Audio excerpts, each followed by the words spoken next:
Have 1 week, will relax your 7 days program to stress management. They say there's more than one way to skin a cat. The same goes when you start tearing your hair out with all the frustration, grief, anxiety, and yes, stress. It's a state of mental conditioning that is like taking that bitter pill down your throat, causing you to lose your sense of self, and worse, your sanity. Just thinking about it can drive anyone off the edge. And they say that the proactive ones are already living off the edge. As one stressed out person to another, I know how it feels. And believe me, there are many variants when it comes to stress, coping with life, and carrying the problems that may or may not belong to you can scratch away the little joy and happiness that you can carry once you head out that door. You can't blame them for being like that. They have their own reasons, so much like we have our reasons to allow stress to weigh us down. They say that stress is all in the mind. Well, what's bugging you anyway?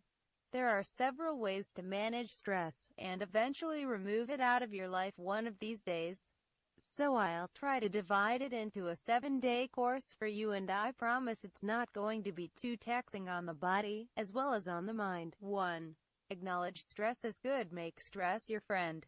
Based on the body's natural fight-or-flight response, that burst of energy will enhance your performance at the right moment. I've yet to see a top sportsman totally relaxed before a big competition. Use stress wisely to push yourself that little bit harder when it counts most. 2. Avoid stress sneezers. Stressed people sneeze stress germs indiscriminately, and before you know it, you are infected too. Protect yourself by recognizing stress in others and limiting your contact with them.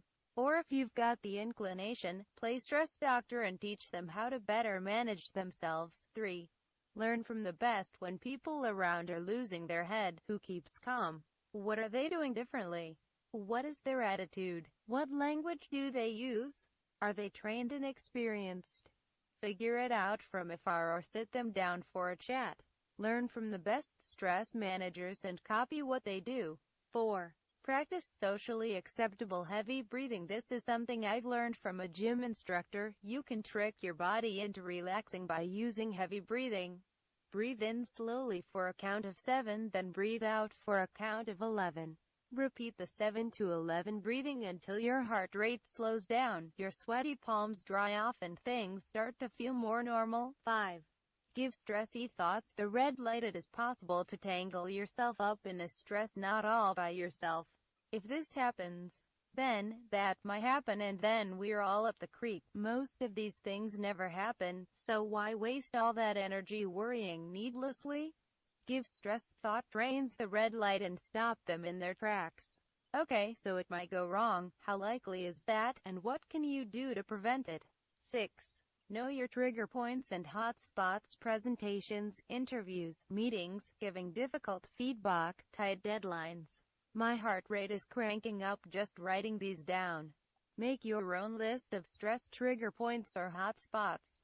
Be specific. Is it only presentations to a certain audience that get you worked up? Does one project cause more stress than another? Did you drink too much coffee? Knowing what causes you stress is powerful information, as you can take action to make it less stressful. Do you need to learn some new skills? Do you need extra resources? Do you need to switch to decaf? 7. Burn the candle at one end. Lack of sleep, poor diet, and no exercise wreaks havoc on our body and mind. Kind of obvious, but worth mentioning as it's often ignored as a stress management technique. Listen to your mother and don't burn the candle at both ends. So having stress can be a total drag. But that should not hinder us to find the inner peace of mind that we have wanted for a long time. In any case, one could always go to the Bahamas and bask under the summer sun.